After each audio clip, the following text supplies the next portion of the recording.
103편에서도 1절 시작할 때 내 영혼아 여호와를 송축하라로 시작을 하고 또 끝에서 내 영혼아 여호와를 송축하라로 마칩니다. 104편도 여호와를 송축하라로 시작해서 또 여호와를 송축하라로 마치는데요. 이 103편과 104편이 굉장히 비슷한 부분이 있죠. 내용은 여호와를 송축하라로 시작하니까.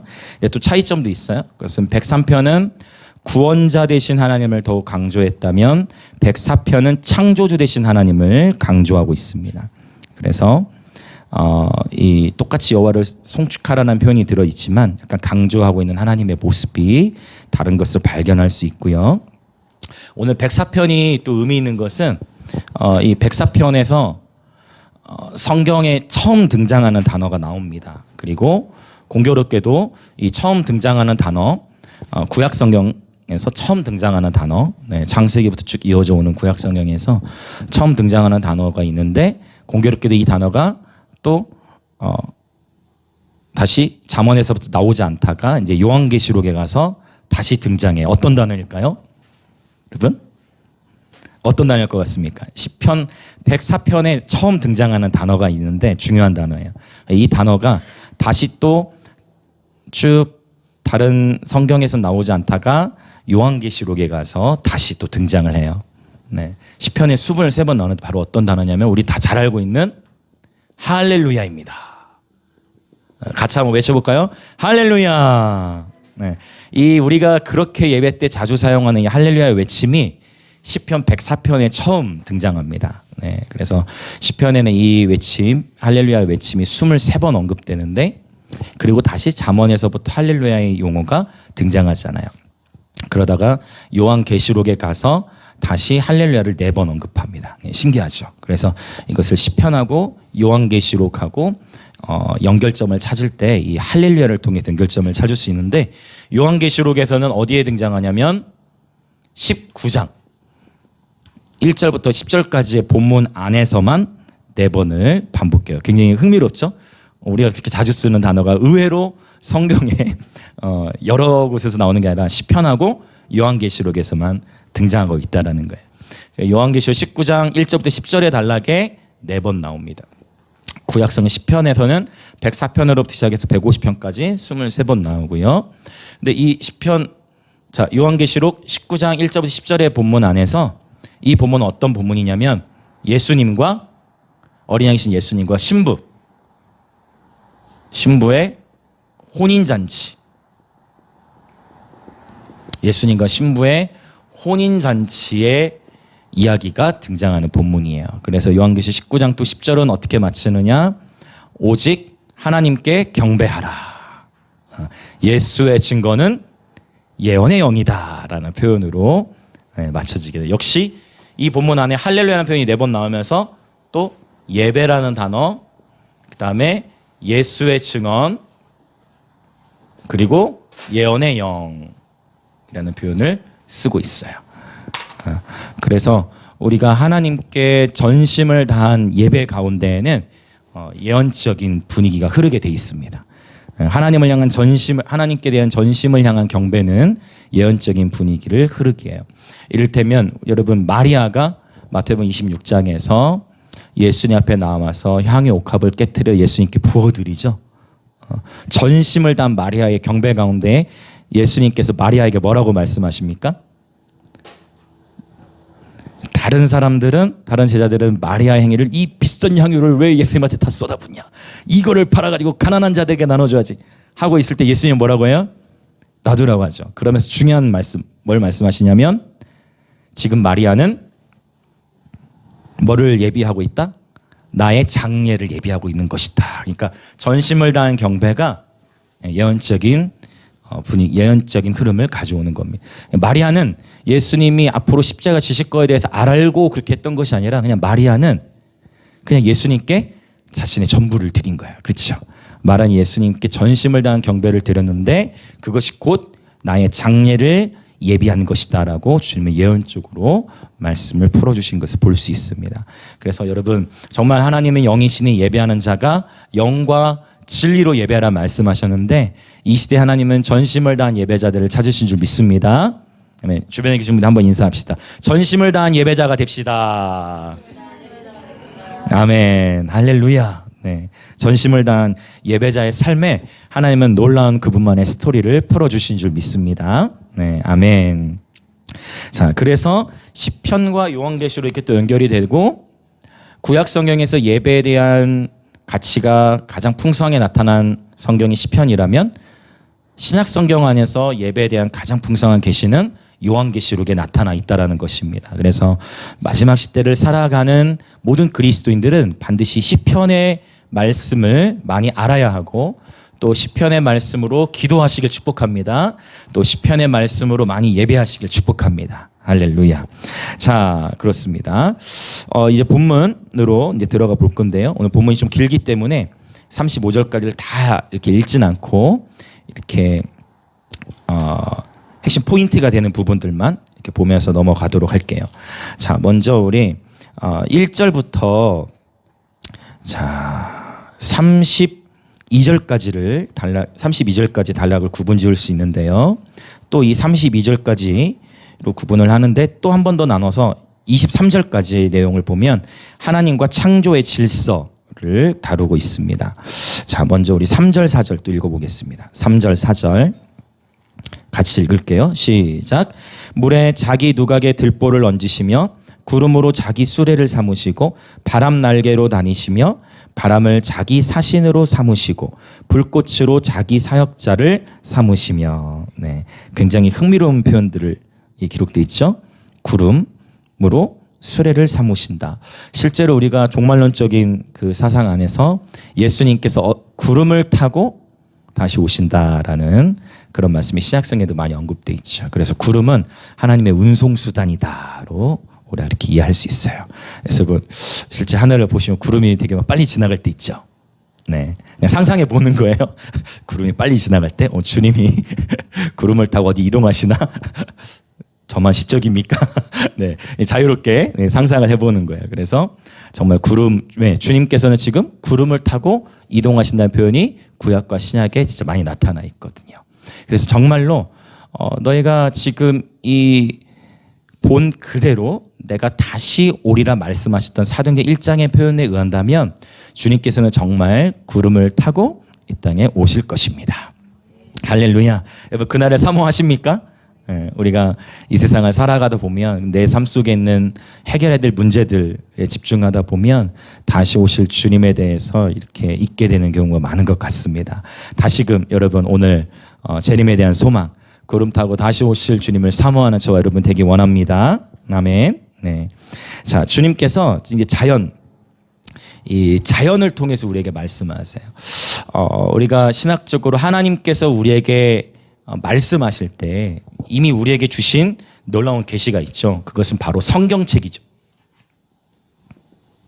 하나님은 우리 가운데에 성경책을 주셔서 하나님 자신을 나타내 주셨습니다. 네, 하나님이 자기를 계시하실 때 성경책으로 말씀하신 건 사실 두 번째고, 첫 번째로 먼저 하나님이 자기를 계시할 때 무엇으로 먼저 계시하셨냐면 자연으로 계시하셨어요.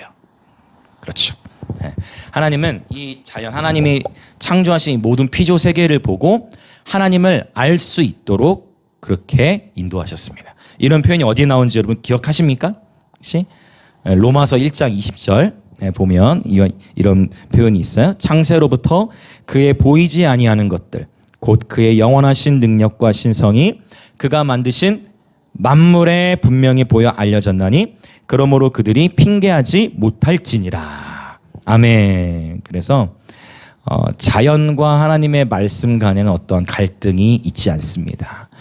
여러분, 길을 지나가시면서 피어있는 꽃들이나 또 멀리 있는 산은 또 바다를 보고 감탄하신 적 있죠? 감탄하셔야 정상인 거예요. 아셨죠?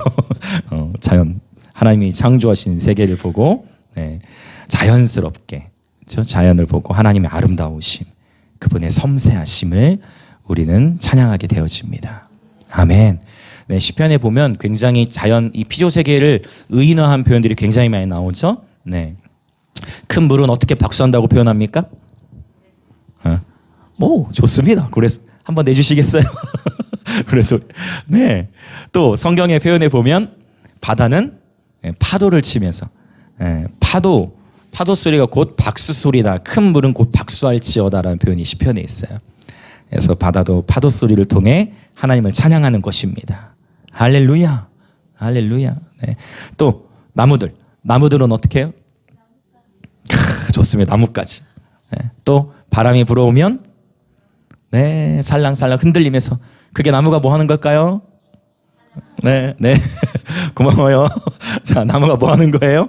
춤을 추는 겁니다. 그렇죠? 할렐루야.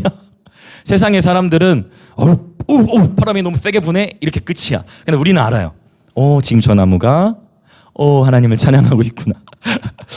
세상에서 바람 너무 불어 들어가야 되겠다. 세상의 사람들은 그렇게 하면 반응하겠죠. 우리는 아는 거죠. 저 나무들이 바람에 하나님을 찬양하고 있는 것입니다. 할렐루야. 먼 산들도 어떻게 하나님을 찬양합니까? 계절에 따라 나무들이 색을 바꿔가면서 그 색깔로도 하나님을 찬양하고 있는 것입니다. 할렐루야. 흥미롭게도 무지개가 몇 가지 색깔이에요? 7가지 색깔. 그렇죠. 참 이 요한계시록에 우리 시편 종종 나눴죠. 꼭 7이라는 숫자로 여러 번 표현한 그런 본문들이 굉장히 많았습니다.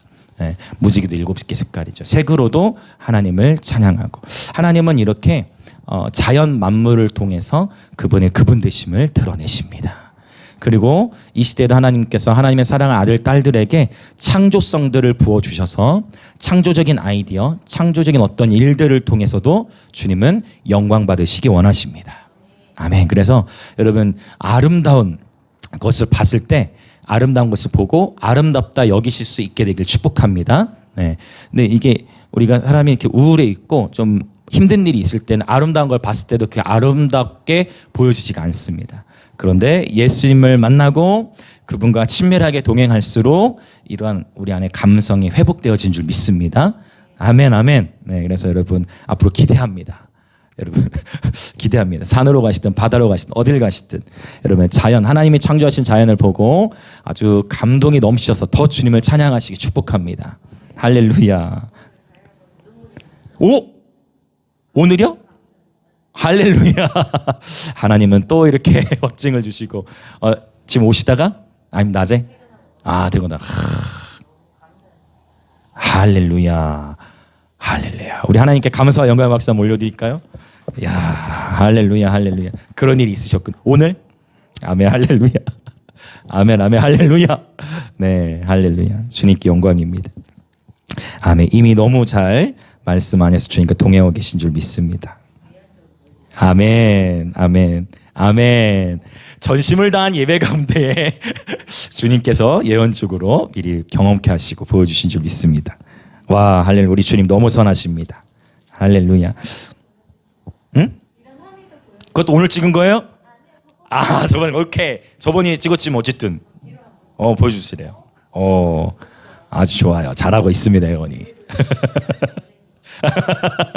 보내달랍니다. 그렇죠. 이런 것도 창조적인 거죠, 그렇죠? 그때 아름다운 장면을 포착할 수 있는 거.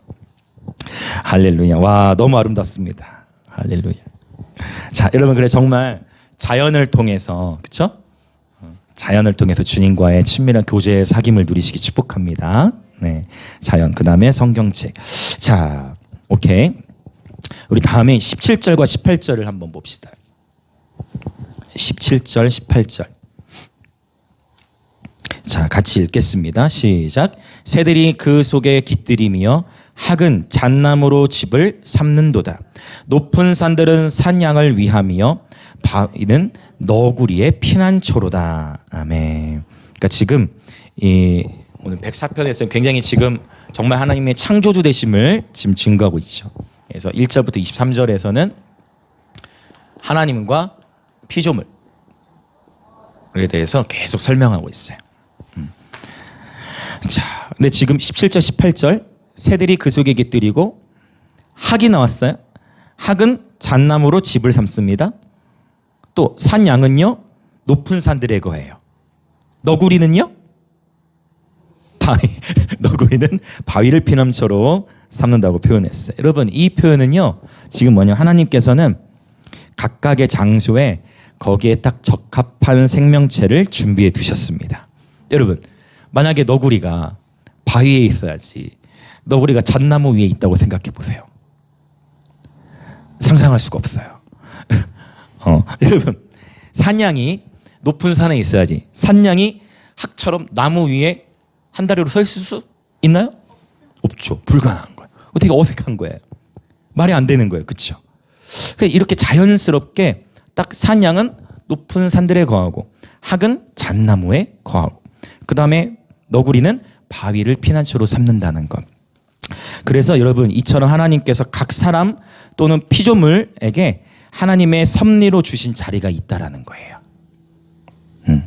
다윗이 골리앗과 싸울 때 사실 그 자리에 사울이 나갔어야 되는데 사울이 나가지 않고 다윗을 내보낼 때 사울이 어떻게 합니까? 다윗에게 자기의 갑옷을 벗어서 이렇게 줍니다. 다윗에게 맞아요, 안 맞아요? 다윗에게 전혀 맞지가 않아. 너무 불편해. 그래서 다윗은 다시 어떻게 합니까? 그 갑옷을 벗어버리고 저 시내에 가가지고 원래 하던 대로 돌을 5개, 시냇가에서 물맷돌 5개를 가져오고 물매를 준비해서 그렇게 골리앗과 싸우러 나아갑니다. 사울이 입었던 갑옷은 굉장히 튼튼하고 굉장히 비싼 갑옷이었죠. 왕이 입었던 갑옷이니까. 근데 그 왕이 입었던 갑옷이라 할지라도 그 갑옷이 다윗에게는 맞지 않았던 거예요. 할렐루야. 다윗에게는 뭐가 필요했어요? 원래 자신의 익숙했던 물맷돌이 필요했던 것입니다. 그걸로 아주 정확하게 골리앗의 이마를 명중시켰어요. 여기에는 다윗이 골리앗을 쓰러뜨릴 때는 분명히 성령님께서 역사하셨죠. 그러나 뿐만 아니라 그동안 다윗은 수도 없이 물맷돌, 이 물매로 물맷돌을 던져서 짐승들을 쓰러뜨렸어요. 왜요? 그 이전에 다윗이 광야에서 양이나 자신이 돌봤던 양을 돌보고 있을 때 곰이나 사자가 나타나면 어떻게 했습니까? 다윗은 도망가지 않았습니다. 곰이나 사자를 어떤 때는요 다윗에게 성령이 임해가지고 사자를 찍기도 했어요. 곰이나 사자가 몇 킬로 됩니까? 곰, 사자 몸무게 얼마나 될까요? 여러분 곰이나 사자는요 곰이나 사자 뭐 조금씩 다를 수 있겠지만은 일반적으로 200kg가 넘어요. 얼마 전에 뉴스 보셨어요? 좀 잔인한 뉴스. 이렇게 곰이 탈출해가지고 이렇게 주인을 이렇게 뭐 해했잖아요. 곰이. 막 그런 뉴스도 있었는데 여러분 곰이 200kg가 넘습니다. 근데 소년이었던 다윗이 곰이 양 물어가려고 하니까 네, 곰 맛있게 드세요 하지 않았습니다. 양고기를 그렇게 맛있게 드세요 하지 않았어요. 어떻게 했습니까? 맛있게 드세요가 아니죠. 어떻게 내 양을 지금 훔쳐가? 물매를 꽉 맞추기도 하고 어떨 때는 입을 확 찢어버려. 이러한 훈련들이 있었다는 것이죠. 그래서 여러분 준비되는 게 중요해요. 할렐루야. 원래 다윗이 그 지금 전쟁터에 골리앗 싸우려고 한 거 아니었죠. 원래 그 전쟁터에 다윗이 왜 간 거였죠? 형들 도시락 주려고 한 거예요. 형들한테 도시락 전해주려고. 다윗 일로 와봐라.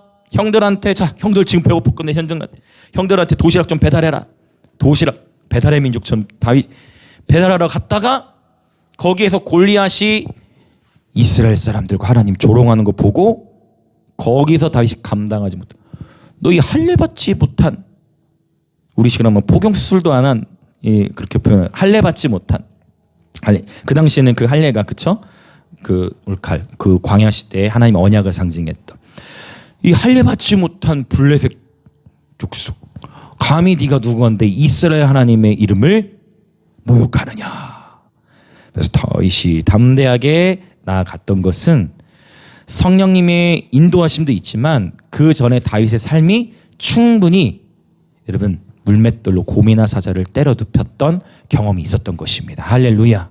이게 굉장히 중요해요. 우리 인생 살아가는 데 있어서 하나님은 이 자리에 있는 여러분의 삶 가운데에 우리 사실 이 시간 주일 예배도 아니잖아요. 이 시간에 우리가 모인 이유는 뭡니까? 그냥 주님을 예배하는 것이 기쁘기 때문에. 이 시간은 주일 예배 아니잖아요. 근데 이 시간에 우리가 모여진 이유는 주님을 사랑하기 때문이에요. 그리고 그 주님 사랑하는 마음을 특별히 예배를 통해 찬양을 통해 표현하기 원하기 때문에 자원하러 모인 것입니다. 하나님은 분명히 여러분 한 분 한 분을 향한 놀라운 계획을 가지고 계십니다. 그리고 여러분을 사용하실 겁니다. 아멘. 하나님은 여러분을 사용하실 거예요. 하나님은 여러분을 들어 사용하십니다. 하나님은 여러분을 향한 놀라운 계획을 가지고 계세요. 그런데 중요한 건 뭐냐면 우리가 준비되어야 되는 것입니다. 다윗은 오랜 시간을 준비했던 것입니다. 사실 시편 104편도 다윗이 썼던 것으로 학자들은 이렇게 얘기하고 있어요. 그 의견이 모아집니다. 다윗 준비된 거예요. 그래서 골리앗을 쓰러뜨릴 수가 있었고 달리앗이 왜 돌을 5개 준비했냐면 블레셋 족속은 5방백이 있기 때문에 어차피 한 방에 떨어뜨리지 못하면 다윗이 위험한 상황. 그렇죠? 정확하게 골리앗을 쓰러뜨리도록 성령께서 역사하셨죠. 자, 우리 한번 같이 한번 선포할까요? 주의 오실 길을 준비합시다. 나의 미래도 준비합시다. 아멘, 아멘. 여러분만이 할 수 있는 일이 있어요. 여러분만이 해낼 수 있는 일이 있습니다. 여러분만이 하실 수 있는 일들이 있고 여러분만이 계셔야 할 곳이 있어요. 오늘 이 학과 너구리와 산양을 기억하십시오. 양이 나무 위에 한 발로 서 있는다. 이건 말이 안 되는 거예요. 그렇죠. 하나님께서 저와 여러분을 하나님의 섭리, 하나님의 부르심을 따라 하나님이 보내시고 부르시고 세우신 자리가 있습니다. 그리고 그 자리에서 최선을 다해 순종하며 섬기실 때 작은 것에 충성한 자에게 하나님은 더욱 큰 것을 맡기시는 분인 줄 믿습니다. 아멘. 할렐루야. 또 여기서 볼 수 있는 거예요. 크든 작든 모든 생명체들에게는 저마다의 창조된 목적이 있어요. 그게 뭐냐? 19절도 한번 읽어봅시다. 19절 시작.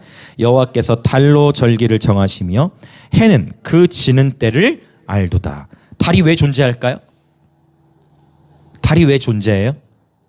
여러 이유가 있겠죠. 과학적으로 달이 존재 이유 여러 가지 있겠지만 이 19절의 말씀을 통해 보자면 달이 존재하는 가장 큰 이유, 하나님께서 달을 창조하신 가장 큰 목적 중에 하나는 달을 통해서 절기를 정하게 하시기 때문이에요. 할렐루야. 달이 여러분 실제로 그래서 이스라엘 유대력에서는 달이 기준입니다. 그렇죠? 이슬람에서도 사실 달을 기준으로 많이 하죠. 태음력을 활용하죠. 저녁이 되고 아침이 되니, 그렇죠? 해가 지고 달이 뜨면 그걸로부터 하루가 시작되고, 달을 기준으로 여러분 태양력보다 태음력이 더 정확합니다. 원래는 맞죠? 원래는 달로. 그래서 여러분 생일도 양력 음력 하잖아요. 자, 음력 생일 손 들어보세요. 음력 생일 두 분이시죠. 근데 원래 옛날에는 다 음력 생일이었는데 왜 양력으로 더 바꾸죠? 귀찮아서. 더 큰 이유가 있는데 그렇죠. 귀찮은 거 맞죠. 근데 뭐냐면 음력 생일 하면 해마다 어떻게 돼요? 해마다 바뀌었지. 왜? 우리는 한국의 태양력을 사용하니까. 그래서 점차 음력, 원래 근데 생일이 더 정확한 건 뭐예요? 양력이 아니라 음력이죠. 그렇죠. 달을 통해서 보는 거예요. 근데 이제 생일이 찾기도 되게 불편하고 하니까 이제 양력으로 아예 날짜를 고정시키지만 원래는 음력이 정확해. 왜요? 달을 통해서 날짜가 정확하게 세워질 수 있기 때문에. 그래서 이건 하나님께서 그렇게 제정하신 거예요. 사람들이 어느 날 그래 달이 기준이야라고, 물론 사람들은 어느 날 깨달았겠지만 하나님은 달을 창조하셔서 우리에게 달을 보여주실 때부터 이 목적을 가지고 달을 창조하셨다는 거예요. 달로 절기를 정하도록. 할렐루야. 우리 하나님은 이렇게 위대하신 분입니다. 우리 하나님이 이렇게 놀라우신 분이에요. 우리 하나님은 이렇게 섬세하신 분이십니다. 아멘, 아멘. 네. 이 하나님의 피조물들. 그래서 크든 작든 모든 생명체들에게는 저마다의 피난처가 있고 저마다의 자리가 있는 거예요. 그것처럼 저와 여러분에게도 피난처가 있으니 저와 여러분의 피난처는 오직 예수 그리스도 있음을 선포합니다. 아멘. 우리에게는 오직 예수 그리스도만이 피난처이십니다. 자, 24절부터 32절을 보면 여기서는 이제 만물을 경영하시는 하나님의 영광. 자, 하나님께서 창조하시고 그 다음에 창조하실 뿐만 아니라 이 만물, 온 세계가 유지되도록 이 세상을 경영하고 계시죠. 할렐루야. 네, 그러한 내용이 24절부터 32절에 나와요. 우리 24절 한번 읽어볼까요? 시작. 여호와여, 주께서 하신 일이 어찌 그리 많은지요. 주께서 지혜로 그들을 다 지으셨으니 주께서 지으신 것들이 땅에 가득하니이다. 아멘. 주님께서 모든 이 피조물들을 만드실 때 주님의 지혜대로 만드셨다는 것입니다. 29절 보면은요, 굉장히 어미한 말씀이 나와요. 29절도 읽어봅시다. 시작. 주께서 낯을 숨기신즉 그들이 떨고 주께서 그들의 호흡을 거두신즉 그들은 죽어 먼지로 돌아가나이다. 아멘. 여러분, 우리의 생명의 주권은 오직 하나님께만 있는 줄 믿습니다. 우리의 생명의 주권은 하나님께 있어요. 우리의 생명의 주권은 오직 하나님께만 있습니다. 그래서 저와 여러분이 이 호흡이 닿을 때까지 저와 여러분 하나님을 즐거워하는 예배자들 되시길 축복합니다. 우리의 호흡의 결정권은 주님께 있는 거예요. 주님께서 호흡을 거두시면 우리의 육체의 생명은 흙으로 먼지로 돌아가게 되는 것입니다. 오늘의 이 호흡할 수 있다라는 것도 주님의 선물인 줄 믿습니다. 네. 자, 근데 이제 흥미로운 표현이 있는데 26절을 한번 보기 원해요. 26절. 자, 26절 한번 읽어볼까요? 시작. 그곳에는 배들이 다니며 주께서 지으신 리워야단이 그 속에서 노나이다. 자, 리워야단이 나왔네요. 리워야단. 자, 리워야단. 리워야탄. 리워야탄. 리워야단이 뭘까요? 오! 홈런입니다. 어떻게 악어라는 걸 알았죠? 거기 어디 악어가 있지? 오케이. 관주에. 오케이. 아주 정직한 절진이. 좋습니다. 근데 악어. 자, 악어라고도, 자, 어떻게 되어 있어요? 그러면 거기에. 악어라고 딱 써 있나요? 악어로도 볼 수 있음이라 돼 있죠? 그러니까 악어라고 돼 있는 게 아니라 악어로 볼 수도 있다라고 표현을 한 거예요. 자, 그러면 그래서 맞아요. 지금 악어로도 볼 수가 있어요. 근데 악어라고 하지 않고 리워야 탄이라는 히브리어로 다른 표현을 한 거예요. 이 리워야 탄이라는 의미는 히브리어로 어떤 의미가 있냐면 바다 괴물. 바다 괴물이라는 의미가 있어요. 리워야 탄. 자, 그런데 이제 볼까요? 그러면 성경에서 리워야단이 어떻게 쓰는지를 봐야 되는데 일단 기본적으로 욥기 41장에 오늘 리워야단 얘기를 좀 할게요. 욥기 41장에 보면 한번 찾아봅시다. 이제 리워야단에 대한 얘기가 나와요. 그래서 이 본문을 보면 리워야탄이라는 단어 안에 악어라는 의미가 없음에도 불구하고 리워야단을 악어로도 볼 수 있다라고 얘기한 이유는 욥기 41장 때문입니다. 욥기 41장에 보면 리워야단에 대한 얘기가 나오는데 그래서 1절부터 쭉 보면은 진짜 악어 느낌이에요. 악어 느낌으로 쭉 얘기를 해요. 막 껍질도 단단하고 아주 무시무시하고. 근데 쭉 얘기하다가 갑자기 욥기 41장 34절을 보면 아리송한 표현이 언급됩니다. 자, 욥기 41장 34절. 자, 같이 34절 시작. 그것은 모든 높은 자를 내려다보며 모든 교만한 자들에게 군림하는 왕. 자, 교만이 나오고 교만한 자들 위에 군림하는 왕. 뭔가 조금 이제 뭔가 리워야단의 다른 의미도 있겠구나 좀 여겨지죠. 그렇죠? 잘 따라오고 계시죠? 자, 모든 교만한 자들에게 군림하는 왕이라는 표현을 씁니다. 자, 성경을 좀 더 찾아보죠. 시편 74편 13절 14절을 보겠습니다. 시편 74편 13절 14절 13, 14절 같이 읽어볼게요. 시작. 주께서 주의 능력으로 바다를 나누시고 물 가운데 용들의 머리를 깨뜨리셨습니다. 리워야단의 머리를 부수시고 그것을 사막에 사는 자에게 음식물로 주셨으며 라고 표현해요. 이 13절에서는 뭐라고 표현하죠? 73이라고 했나요 제가? 73으로 74. 네, 74편 13절 14절. 그래서 여기서는 자, 리워야단의 머리가 14절에 나오는데 13절에서는 용들의 머리. 맞죠? 용들의 머리라는 표현이 있어요. 물 가운데 용들의 머리라고 했죠. 물 가운데. 맞죠? 그 바다와 또 연결되는 거고. 자, 그리고 나서 이제 아주 중요한 이사야서 27장. 여기서는 리워야단을 어떻게 보는지 한번 봅시다. 이사야 27장 1절. 구약성경 996페이지 이사야 27장 1절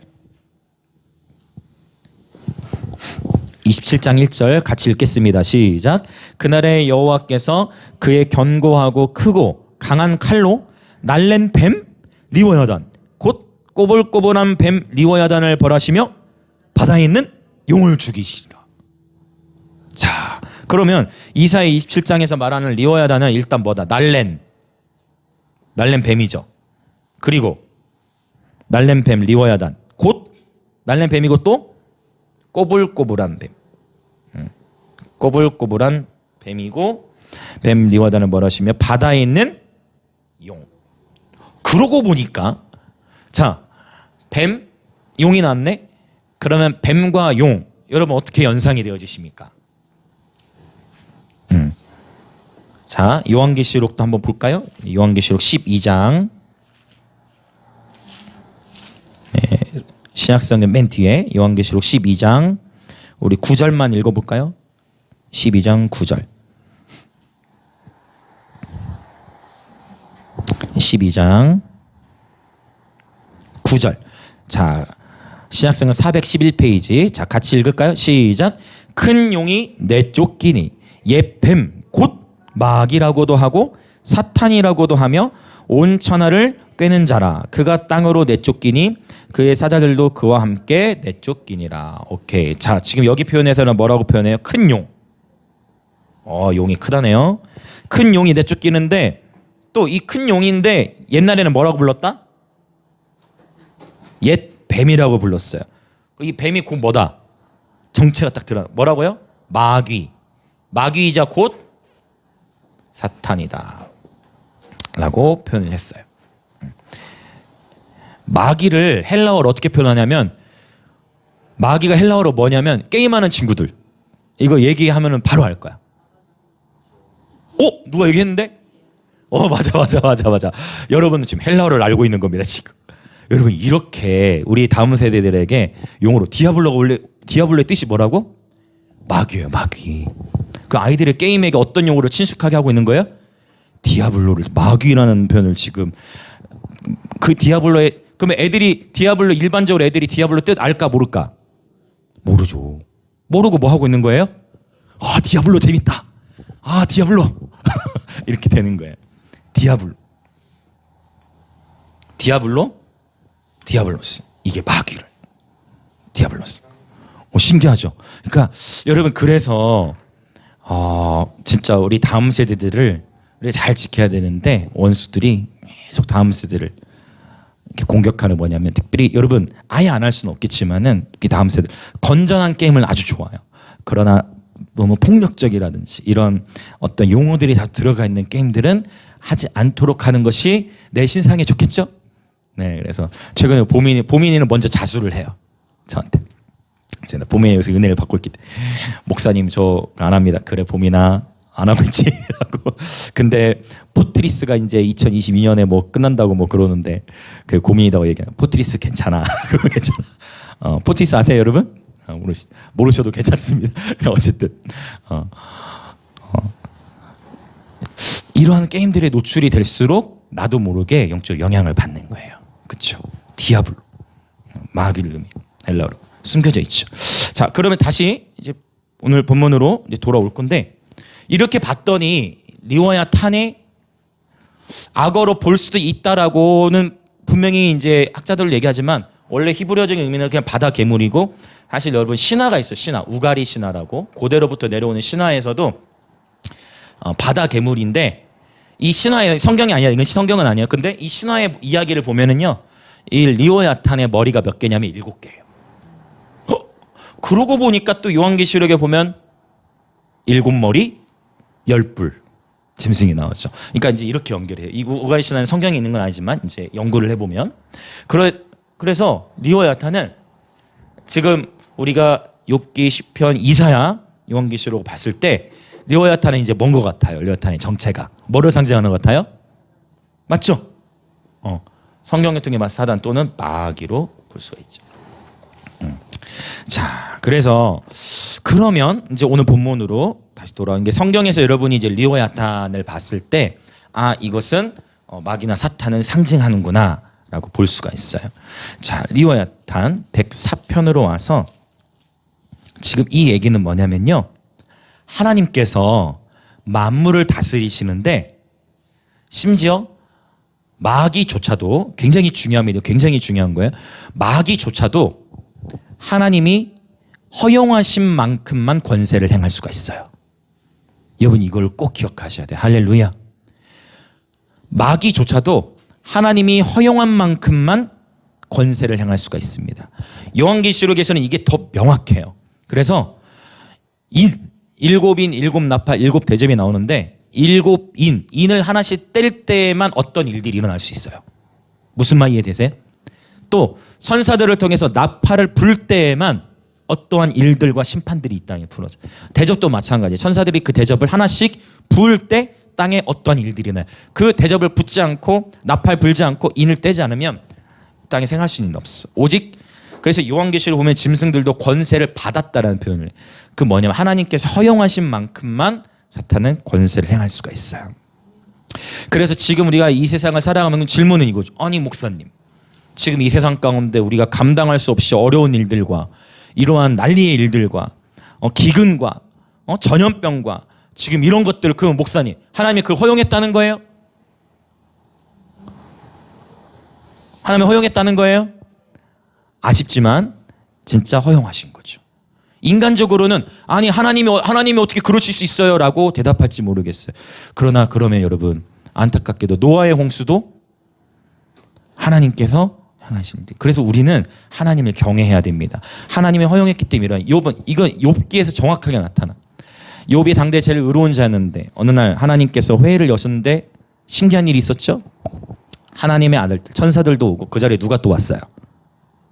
하나님 회의를 열었는데 거기 누가 왔습니까? 사탄도 왔어요. 맞습니까? 맞죠?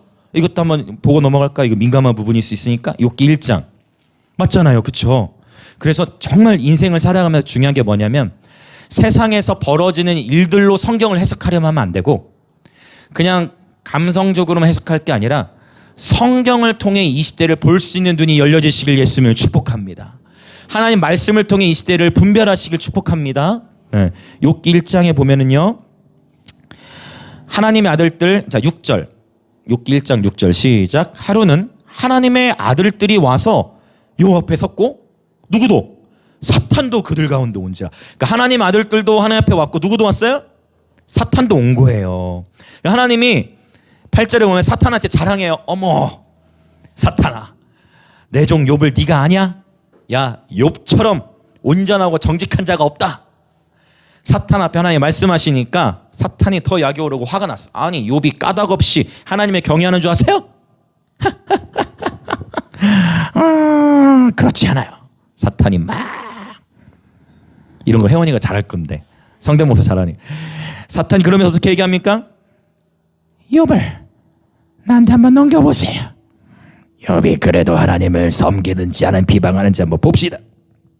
하나님 어떻게 12절 읽어봅시다. 시작. 여호와께서 사탄에게 이르시되 내가 그의 소유물을 다 내 손에 맡기노라. 다만 그의 몸에는 내 손을 대지 말지니라. 사탄이 곧 여호와 앞에서 물러가니라. 자 이렇게 했는데 욥이 넘어왔어요? 안 넘어왔어요? 사탄한테. 사탄 안 넘어오잖아요. 사탄한테. 사탄이 또 건드려. 그게 이제 2장에 나오는 거예요. 생략하고 넘어갈게. 2장 6절만 읽어봅시다. 꼬셔도 안 넘어와. 하나님이 또 자랑해 사탄한테. 야 사탄 너 봤지? 내 종 욥이 이렇게 신실한 거 봤지? 네가 그렇게 꼬셔도 욥 안 넘어오지? 오히려 나를 더 경배하지? 그러자 사탄이 또 사탄이 어떻게 대답해? 가족으로 가족을 바꾸니 사람이 그의 모든 소유물로 자기의 생명을 바꿀지라. 이제 그의 뼈와 살을 쳐보세요 라고 꼬시자 6절 읽어봅시다. 시작. 여호와께서 사탄에게 이르시되 내가 그를 내 손에 맡기노라. 또 나왔죠. 맡기노라. 그러니까 사탄은 제한된 권세만 받는다. 지금 욥기에만 있는 게 아니라 제가 조금 전에 신약성경 요한계시록에서도 하나님께서 분명히 인이나 나팔 대접이 풀어지지 않으면 사탄이 어떤 권세를 행할 수 없다. 사탄은 제한적인 권세로 행한다. 그래서 이제 다시 오늘 시편 본문으로 돌아올 거예요. 여러분 이것이 우리가 이 세상을 이해하는 데 있어서 굉장히 중요한데 세상 가운데 살아가면서 우리가 정말 이해할 수 없는 수많은 일들을 겪지만 그럼에도 불구하고 일단 우리가 인정해야 될 것은 뭐냐면 하나님의 주권입니다. 하나님만, 그래서 우리가 선포하는 거예요. 뭐라고? 하나님이 왕이시다. 사탄은 왕이 아닙니다. 할렐루야. 예수 그리스도의 십자가로 말미암아 사탄의 권세는 깨졌어요. 사탄은 제한된 권세만 받아요. 예수가 왕이십니다. 우리 다시 한번 선포할까요? 예수님만이 왕이십니다. 하나님만이 왕이십니다. 아멘. 이 절대 가치, 하나님의 절대 주권, 하나님만이 왕이시다라는 이 가치 안에서 이 세상을 이제 바라보기 시작해야 돼요. 내가 이해하지 못하더라도 내가 감당할 수 있는 어려움을 통과하고 있다 할지라도 하나님은 왕이세요. 하나님은 창조주이십니다. 할렐루야. 우리 하나님은 창조주이시고 왕이세요. 그리고 열방을 지금도 경영하고 계십니다. 우리 이 말씀도 한번 더 볼까요? 우리 9절도 봅시다. 시편 104편으로 와서 9절도 한번 봅시다. 왜 평상시에는 홍수가 일어나지 않느냐? 자, 9절. 104편 9절 시작. 주께서 물의 경계를 정하여 넘치지 못하게 하시며 다시 돌아와 땅을 덮지 못하게 하셨나이다. 그런데 한번 주님께서 이 물의 경계를 낮추시거나 갑자기 물의 경계를 보호하지 않으시고 넘치게 하시면 홍수가 일어나는 거예요. 그러니까 우리가 이 세상 속에 살아가면서 너무 안타까운 일들이 있지만 우리는 다 이해할 수 없습니다. 다 이해할 수 없는 하나님의 그분만의 경륜으로 온 세계 열방을 다스리시는데 우리가 해야 될 일은 뭐냐면 하나님 앞에 바로 서는 거예요. 그리고 세상에서 벌어지는 일들 앞에서 우리는 하나님의 이름을 오히려 더 경외하고, 할렐루야, 하나님의 이름을 경외하고. 여러분 지금 이 전염병도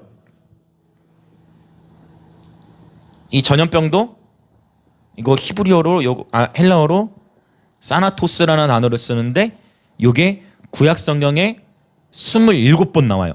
어떻게 나오느냐? 칼과 기근과 전염병과 사나운 짐승. 이 표현이 선지서에 27번 나오는 거예요. 구약 성경에. 이거 칼은 뭐를 의미한다 했죠? 칼? 당신이 총이 없잖아. 그 칼.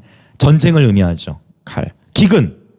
오늘날에 지금 여러분 제가 몇 주 전에 말씀드린 것 같아요. 코로나를 통과하면서 그 이전까지는 2천만 명대, 1년에 2천만 명, 2,200만 명 정도 죽는데 지금은 1년에 4,700만 명 정도가 기근으로 죽어요. 이 시대에. 코로나 지금 2년, 3년 통과하면서 기근으로 굶어 죽는 인구가 더블링이 돼버렸어요. 이런 기근. 과학과 의학이 이렇게 발달한 시대에 지금 뭐가 있어요? 칼, 기근, 그 다음에 전염병. 맞죠? 부인할 수 없죠. 지금 시대가 얼마나 의학과 과학이 발달했는데 세상이 이렇게 의술이 발달했는데 3년이 지나도 코로나를 못 잡잖아요. 그렇죠? 칼, 기근, 전염병, 그 다음에 하나 더 사나운 짐승. 이건 뭘 의미한다 했죠? 포악한 지도자. 지금 포악한 지도자 세상에 있습니까? 있죠. 북한, 그렇죠? 김정은, 뿐만 아니라 푸틴, 뭐 이런 어떤 포악한 지도자. 이런 영역들 세상에 있는데 이 구약 성경에 언급된 것이 또 어디에 나온다? 어디에 나와요? 요한계시록에. 그래서 진짜 깨어 있어야 돼요. 어떤 세상 가운데 우리가 감당할 수 없는 어려운 일들이 일어나지만 하나님은 그러면 이런 일들을 통해서 뭐 하는 거냐면 열방의 주인이 누구인지를 하나님 말씀하시는 거예요. 계속해서 선지서들의 이러한 심판과 함께 하나님 말씀이 뭡니까? 한번 따라 봅시다. 너희는 내가 여호와인 줄 알리라. 너희는 내가 여호와인 줄 알리라. 이걸 계속 하나님께서 선지서들을 통해 계속 말씀하시는 거예요. 그래서 우리 인간의 마땅한 본분이 무엇인지 이제 시편 104편 이제 뒷부분 결론에서 말씀하고 있어요. 자, 우리 31절 먼저 읽습니다. 31절. 시편 104편 31절 시작.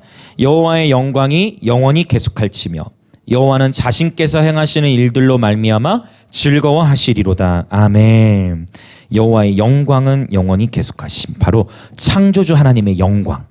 하나님의 영광은 이 세상 가운데 이미 나타났다는 거예요.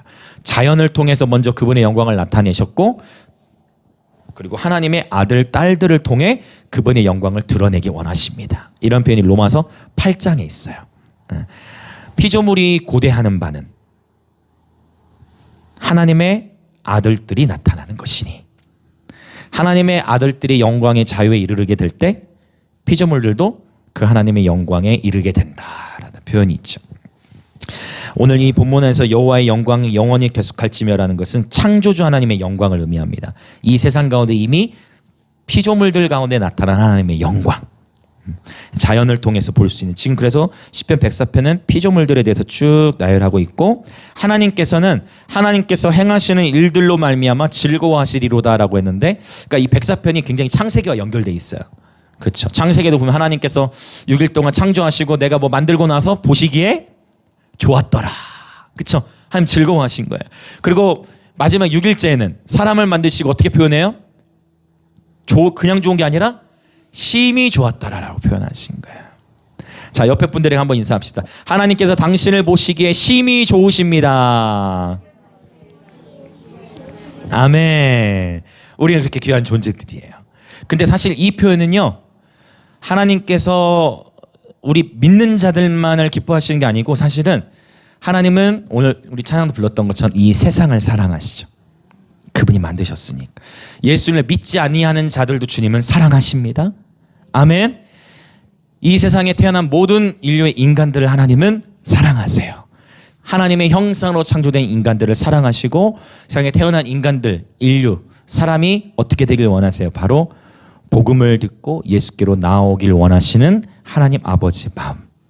아멘. 아멘. 자, 주님께서 행하신 일들로 말미암아 즐거워하신 분이십니다. 자, 이제 마지막 단락 보고 우리 같이 기도하겠습니다. 자, 33절부터 35절이 이제 오늘 본문의 마지막 단락이에요. 그래서 계속해서 창조주 하나님에 대해서 쭉 설명하다가 이제 우리 인간의 반응, 창조주 하나님께 합당한 반응은 무엇인가? 그래, 하나님이 세상을 창조하셨네? 그러면 나는 그 피조물로서 나는 어떻게 하며 세상을 살아가야 할 것인가에 대한 답이 이제 33절부터 35절입니다. 우리 세 절을 같이 힘있게 같이 읽겠습니다. 시작. 내가 평생토록 여호와께 노래하며 내가 살아있는 동안 내 하나님을 찬양하리로다. 나의 기도를 기쁘게 여기시기를 바라나니 나는 여호와로 말미암아 즐거워하리로다. 죄인들을 땅에서 소멸하시며 악인들을 다시 잊지 못하게 하시리로다. 내 영혼아 여호와를 송축하라. 할렐루야. 할렐루야. 네, 할렐루야가 처음 등장한다 했어요. 창조주 하나님과의 관계 속에서 우리 인간은 어떻게 살아가야 되느냐? 하나님을 찬양하는 것입니다. 할렐루야. 창조주 하나님을 예배하는 것입니다. 평생토록 그분께서 우리의 육신의 호흡을 걷어가실 때까지 우리는 여호와께 노래하며 살아있는 동안 우리 하나님을 찬양하는 것입니다. 이것이 모든 인류를 향한 하나님의 콜링, 하나님의 부르심인 것입니다. 웨스트민스터 소요리 문답의 첫 번째 질문이 사람의 제일 되는 계명이 무엇입니까? 입니다. 사람의 제일 되는 계명. 사람의 제일 되는 계명, 사람의 제일 되는 목적은 무엇일까요? 사람의 제일 되는 목적 한번 따라 보겠습니다. 하나님을 영화롭게 하고 영원토록 즐거워하는 것입니다. 한 번 더요. 하나님을 영화롭게 하고 영원토록 그를 즐거워하는 것입니다. 이것이 사람의 목적이라는 거예요. 그래서 몇백 년 전부터 계속해서 교회들은, 특별히 장로교에서는 이걸 계속 가르쳐 온 거예요. 뭐를요? 사람의 목적이 무엇이냐? 하나님께 영광 올려드리고 하나님을 즐거워하는 것이다. 그런 표현이 오늘 이 33절, 34절에 있는 것입니다. 나는 여호와로 말미암아 즐거워하리로다. 할렐루야. 하나님을 영화롭게 하는 많은 방법이 있을 겁니다. 그러나 오늘 본문에서 소개하는 것은 바로 내가 살아있는 동안 내 하나님을 찬양하리로다. 아멘. 찬양을 통해 하나님을 영화롭게 하는 것입니다. 그리고 이러한 예배 시간을 통해 그분을 즐거워하는 것입니다. 그것이 오늘 시편 104편의 결론인 것입니다. 그러면서 예배자는 도전합니다. 내가 직접 죄인들과 악인들을 다루려 하지 않고 하나님께서 직접 죄인들과 악인들을 다루시도록 하나님께 내어드리는 것이 지혜입니다. 그것을 다윗은 또 35절에 고백하고 있는 것입니다.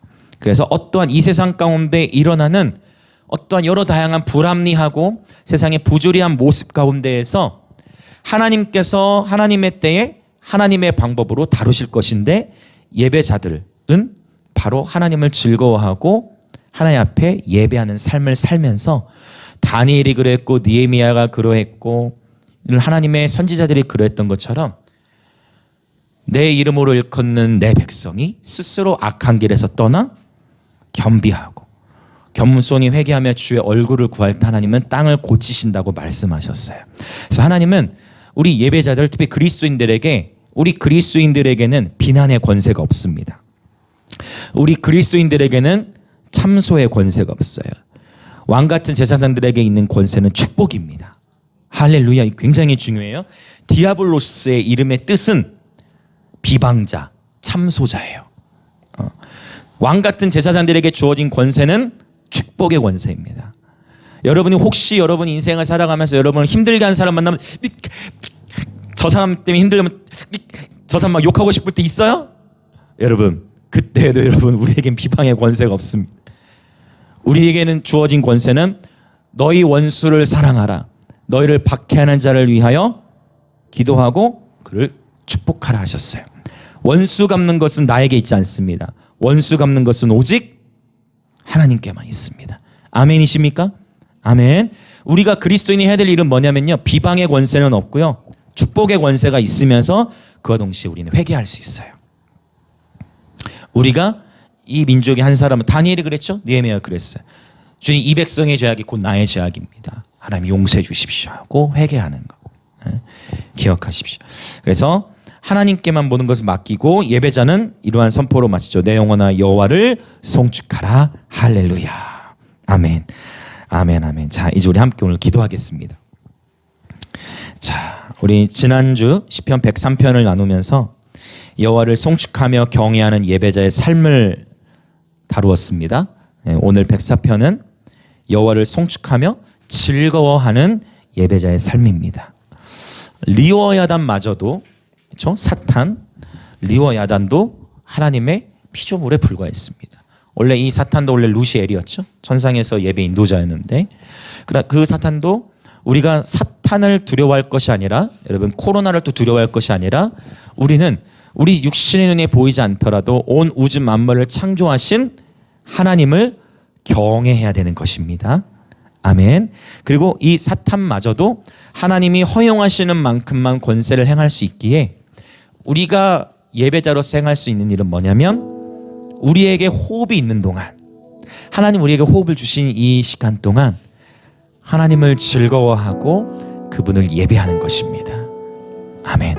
그리고 여기서 더 나아간다면, 오늘 본문에 기록되어 있지 않지만 이제 이 하나님을 즐거워하는 예배자로서 나를 위한 하나님이 아니라 하나님을 위한 나로 살아가다 보면, 이제 이 도시, 이 민족, 열방을 향한 긍휼의 마음을 주님이 부어주십니다. 그리고 그 주님의 긍휼의 마음을 붙잡고, 주님 우리를 살려주십시오, 주님 이 민족을 용서해 주십시오, 하나님 앞에 회개하며 기도하는 중보자의 삶을 살게 되는 것입니다.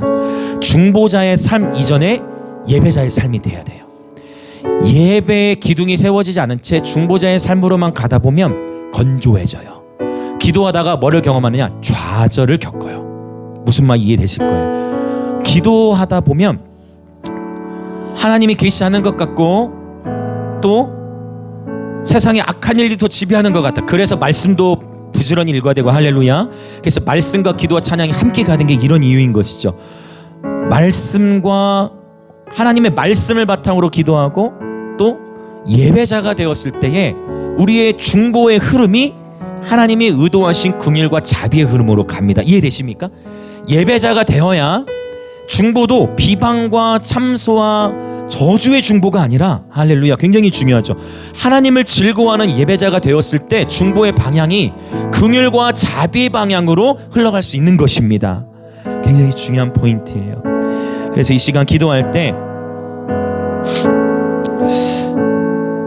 예수님께서 인을 떼시고 천사들이 나팔을 불고 대접들을 땅에 쏟을 때 사탄도 제한적인 권세로만 활동을 하듯이, 비록 우리가 이 세상을 지금 살아가는 가운데에 이 세상 속에서 저와 여러분도 동일하게 큰 상실과 아픔과 어려움들을 겪습니다. 그러나 그렇다 할지라도 우리는 창조주이시면 온 우주 만물을 다스리시고 통제하시는 하나님을 기억하면서 하나님으로 인해 기뻐하며 즐거워하는 예배자가 되기를 원합니다. 오늘 이렇게 주님 앞에 결단합시다. 주님, 내 눈에 아무 증거 아니 배워도 비록 내 삶의 가정과 내 주변의 환경 속에 여러 어려운 일들을 겪는다 할지라도 주님은 창조주이시고 주님은 나의 삶의 왕이심을 고백합니다. 그러므로 나의 삶을 통해 하나님께 영광 올려드리고 날마다 여호와로 말미암아 기뻐하는 예배자가 되겠습니다. 주님, 예배자의 마음을 부어 주시옵소서. 하박국이 그렇게 기도했던 것처럼 비록 논밭에 식물이 없고 포도나무에 열매가 없고 감람나무에 소출이 끊어져도 우리의 양떼가 없을지라도 나는 여호와로 말미암아 기뻐하리로다. 이것이 곧 예배자의 고백인 줄 믿습니다. 다 같이 주여 한번 외치시며 기도하며 나아갑시다. 주여! 예, 하나님 아버지, 오늘 시편 104편의 말씀을 우리 가운데 풀어주셔서 감사합니다. 오 주님, 우리가 인생을 살아가면서 참으로 이해할 수 없는 일들과 상실과 아픔의 일들을 통과합니다. 어느 누구도 하나님 이 세상 속에서 벌어지는 그 아픔의 일들을 겪지 않는 사람은 없습니다. 주님, 때로는 이해되지 않는 일들, 그리고 온갖 뉴스나 미디어를 통해 접하는 소식들은 두려움과 또 갈수록 어둠의 일들이 커져가는 어떠한 그러한 일들의 소식들을 접할 때마다 우리의 마음은 좌절하기 쉽고, 아니 하나님은 도대체 어디 계시는 걸까? 아니 사탄의 활동이 왜 이리 있을까? 하나님은 도대체 어디 계시는 걸까라고 질문이 든다면 오늘 이 시간 다시금 우리의 마음을 하나님의 말씀에, 우리의 시선을 하나님의 말씀에 고정시켜 오직 이 시간 주의 말씀의 진리를 따라 선포합니다. 예수만이 왕이시다. 주님만이 온 인류 가운데 왕이시다. 예수만이 왕이시다. 미워야 단마저도 하나님의 피조물일 뿐, 하나님의 권세, 하나님의 능력, 하나님의 위엄, 하나님의 경이로우심, 하나님의 놀라우심, 하나님 이 세상 속의 어둠의 일들에 집중하는 것이 아니라 빛이신 주님이 행하시는 일들에 집중하게 하여 주옵소서. 하나님께서 행하시는 일들을 바라보게 하시고, 하나님께서 행하시는 일들에 집중하게 하시고, 하나님께서 행하시는 일들에 우리의 마음을 쏟게 하여 주시옵소서. 아멘. 할렐루야.